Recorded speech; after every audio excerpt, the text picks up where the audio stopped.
Hello అండి, welcome to my channel Padmini cook book. ఇవాళ నేను మార్నింగ్ ఎటువంటి హడావిడి లేకుండా చాలా టేస్టీగా ఉండేలాగా ఒక మంచి లంచ్ బాక్స్ రెసిపీ చూపిస్తున్నానండి. ఇది పిల్లల నుంచి పెద్దవాళ్ళ వరకు ఆఫీసులకు వెళ్ళే వాళ్ళు కూడా చాలా సింపుల్గా టేస్టీగా తయారు చేసేసుకోవచ్చు. పిల్లలకు కూడా లంచ్ బాక్స్లోకి ఈ రెసిపీ తయారు చేసి పెట్టారంటే బాక్స్ మొత్తం ఖాళీ చేయాల్సిందే, అంత టేస్టీగా ఉంటుంది. ఈ పులావ్ రెసిపీలోకి ఒక మంచి పేస్ట్ తయారు చేసుకుంటే మనకి పులావ్ టేస్ట్ అనేది చాలా చాలా బాగుంటుందండి. ఫ్లేవర్ కూడా చాలా కొత్తగా ఉంటుంది. దీనికోసం అయితే ముందుగా ఒక మిక్సీ జార్ తీసుకుని అందులోకి 2 చిన్న ఉల్లిపాయలని తీసుకోవాలి. తర్వాత కారానికి తగినట్టుగా ఒక 3 పచ్చిమిర్చిని తీసుకోవాలి. మీరు కారం కొద్దిగా ఎక్కువ తింటే పచ్చిమిర్చిని కొద్దిగా ఎక్కువగా కూడా వేసుకోవచ్చు. తర్వాత ఒక గుప్పెడు పుదీనా కొత్తిమీర ఆకులు ఒక గుప్పెడు వేసుకోవాలి. తర్వాత కొద్దిగా పచ్చి కొబ్బరి ముక్కలు కూడా వేసుకోవాలి. పచ్చి కొబ్బరి తప్పకుండా వేసుకోండి ఉంటే, లేకపోతే స్కిప్ చేసుకోవచ్చు. తర్వాత అల్లం ముక్కలు అలాగే కొద్దిగా వెల్లుల్లి రెబ్బలు కూడా వేసి వాటర్ అవసరమైతే వేసుకుని బాగా మెత్తగా పేస్ట్ లాగా గ్రైండ్ చేసి పక్కన పెట్టుకోవాలి. ఈ రెసిపీలోకి పచ్చి కొబ్బరి ఖచ్చితంగా ఉంటే వేసుకోండి, టేస్ట్ చాలా బాగుంటుంది రెసిపీ. తర్వాత ఇందులోని రైస్ తయారు చేసుకోవడం కోసం స్టవ్ వెలిగించి కుక్కర్ పెట్టుకుని ఇందులోకి ఒక్కొక్కటిగా బిర్యానీ దినుసులన్నీ కూడా ఒక్కొక్కటిగా వేసేసుకోవాలి. తర్వాత ఇందులోనే ఒక పావు టీ స్పూన్ దాకా జీలకర్ర కూడా వేసుకుని ఇవన్నీ కూడా బాగా వేయించుకోవాలి. ఇది రైస్ అనేది చాలా తక్కువ మసాలాతోనే మనం తయారు చేసుకోవచ్చండి. మెయిన్గా పిల్లలకైతే కనుక చాలా నచ్చుతుంది ఇది. బిర్యానీ దినుసులు అన్నీ కూడా బాగా వేగిన తర్వాత ఒక చిన్న ఉల్లిపాయని కట్ చేసుకుని పొడుగ్గా వేసుకోవాలి. ఆల్రెడీ మనం పేస్ట్ తయారు చేసుకున్నప్పుడు 2 ఉల్లిపాయలు వేసుకున్నాం కాబట్టి ఇక్కడ ఒక ఉల్లిపాయ వేసుకుని ఉల్లిపాయ ముక్కలు కూడా ఇలా బ్రౌన్ కలర్ వచ్చే వరకు బాగా వేయించుకోవాలి. అల్లం వెల్లుల్లి కూడా మనం గ్రైండ్ చేసినప్పుడు వేసుకున్నాం కాబట్టి స్పెషల్గా ఇంకా అల్లం వెల్లుల్లి పేస్ట్ కూడా యాడ్ చేయక్కర్లేదండి. తర్వాత ఇందులోనే 1 కప్పు దాకా గ్రీన్ పీస్ని వేసుకోవాలి. ఇప్పుడు ఈ సీజన్లో మనకి రెగ్యులర్గా రైతు బజార్లో కానీ కూరల మార్కెట్లో దొరుకుతూ ఉంటాయి కదా, చక్కగా ఒలుచుకుని డీప్ ఫ్రిడ్జ్లో స్టోర్ చేసుకుంటే అప్పటికప్పుడు మార్నింగ్ హడావిడి లేకుండా ఇలా లంచ్ బాక్స్ రెసిపీస్ని తయారు చేసుకోవచ్చు.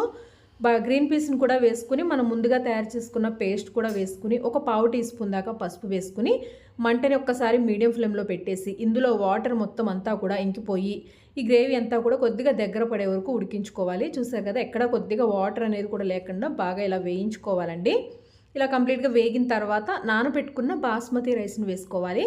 ఇక్కడ నేను టీ గ్లాస్తో చిన్న మనం తాగే టీ గ్లాస్తో 3 గ్లాసుల దాకా బాస్మతి రైస్ని వేసుకున్నాను. దీన్ని ఒక అరగంట పైనే నానబెట్టుకున్నానండి. మీరు మార్నింగ్ లేవగానే ఇట్లా రైస్ని ముందుగా నానబెట్టేసుకుని తర్వాత ఇలా పులావ్ తయారు చేసుకుంటే మనకి హడావిడి లేకుండా ఉంటుంది.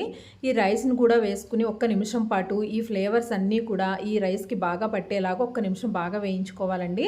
ఇలా వేయించుకుంటే మనకి చెక్క బియ్యం కూడా మంచి టేస్ట్తో ఫ్లేవర్గా చాలా బాగుంటాయి. ఇలా 1 నిమిషం వేయించుకున్న తర్వాత 3 గ్లాసుల బాస్మతి రైస్కి గాను నేను 4.5 గ్లాసుల దాకా వాటర్ని తీసుకున్నాను. తర్వాత పేస్ట్ గ్రైండ్ చేసుకున్నాం కదా, అదే మిక్సీ జార్లోనే కొద్దిగా వాటర్ పోసి వేసేసుకుని రుచికి తగినట్టుగా ఉప్పును వేసుకున్నాను. ఇంకా ఇందులో గరం మసాలా కానీ ఇంకేం అవసరం లేదండి, చాలా సింపుల్గా ఉంటుంది. ఇది నేను ఇంట్లో మా పాప కోసం లంచ్ బాక్స్లోకి చేస్తున్నానండి. మీరు మీకోసం చేసుకున్నట్లయితే కనుక ఇంకొద్దిగా స్పైసీగా కావాలన్నా కూడా గరం మసాలా వేసుకోవచ్చు, లేదంటే కొద్దిగా కారం అలా స్పైసీగా కూడా చేసుకోవచ్చండి. ఇప్పుడు కుక్కర్ మూత పెట్టేసి 2 విజిల్స్ వచ్చే వరకు ఉడికించుకుంటే సరిపోతుంది. 2 విజిల్స్ చాలండి. ఇంకా ఇందులో మన వెజిటేబుల్స్ కూడా ఏం వేయలేదు కాబట్టి 2 విజిల్స్కే మనకి రైస్ చక్కగా పొడి పొడిలాడుతూ రెడీ అయిపోతుంది. చూసారు కదా ఎంత బాగుందో. ఇది మనకి చల్లారిన తర్వాత ఇంకా చక్కగా పొడి పొడిగా ఉంటుంది. ఇంకా ఇందులో స్పెషల్గా కర్రీ కానీ ఏం అవసరం లేదండి, ఇలా డైరెక్ట్గానే తినేసేయచ్చు. మనం తయారు చేసుకున్న కొబ్బరి ఉల్లిపాయ ఇవన్నీ వేసి తయారు చేసుకున్నాం కదా మసాలా పేస్ట్, ఆ ఫ్లేవర్ అయితే చాలా బాగా తెలుస్తుంది. మీరు ఒకసారి తప్పకుండా ట్రై చేసి చూడండి, మీకే తెలుస్తుంది టేస్ట్ అనేది. ఇది డైరెక్ట్గా తినచ్చు, మీకు నచ్చితే లేదంటే ప్లెయిన్ ఏదైనా గ్రేవీ అయినా తయారు చేసుకుని తినండి.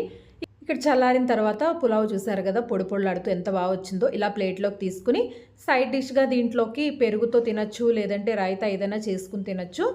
కొద్దిగా కీరా ముక్కలు కూడా సైడ్గా పెట్టుకుని తింటే చాలండి, చక్కగా కడుపు ఫుల్గా ఉంటుంది, అలాగే హెల్దీగా ఉంటుంది. తక్కువ మసాలాతో మంచి టేస్ట్తో అప్పటికప్పుడు అయిపోతుంది రైస్. తప్పకుండా మీరు కూడా ఈ పులావ్ రెసిపీని ట్రై చేయండి.